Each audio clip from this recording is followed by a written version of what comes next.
안녕하십니까.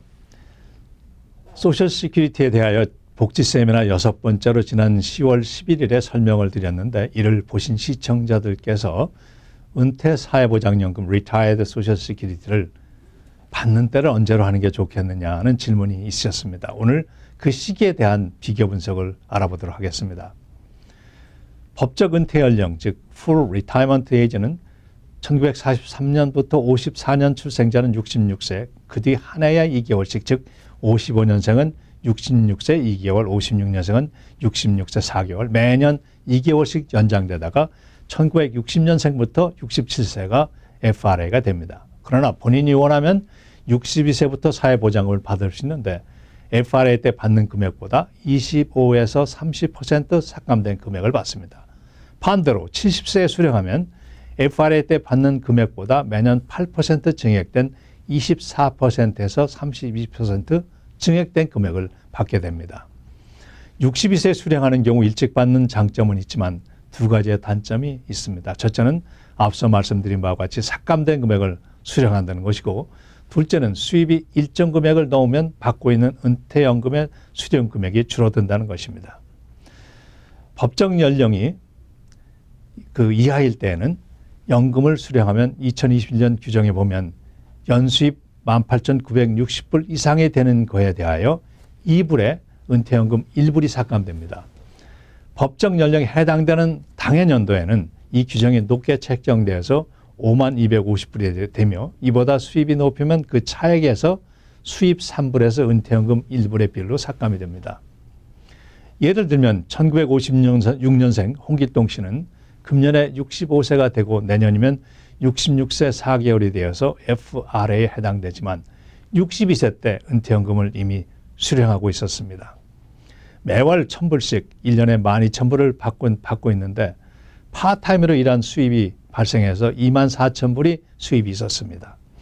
이런 경우 24,000불에서 기본 공제액 18,960불을 빼면 5,040불이 남는데, 2불을 받으면 연금 1불을 제하는 비율로 5,040불을 둘로 나누면 2,520불. 따라서 은퇴연금은 수령액은 12,000불에서 2,520불을 제한 9,480불이 됩니다. 홍길동 씨가 내년에는 FRA에 해당되는 당해년도인데 파타임 때 일을 잘해서 풀타임으로 일을 할 것 같고, 수입은 64,500불로 예상이 됩니다.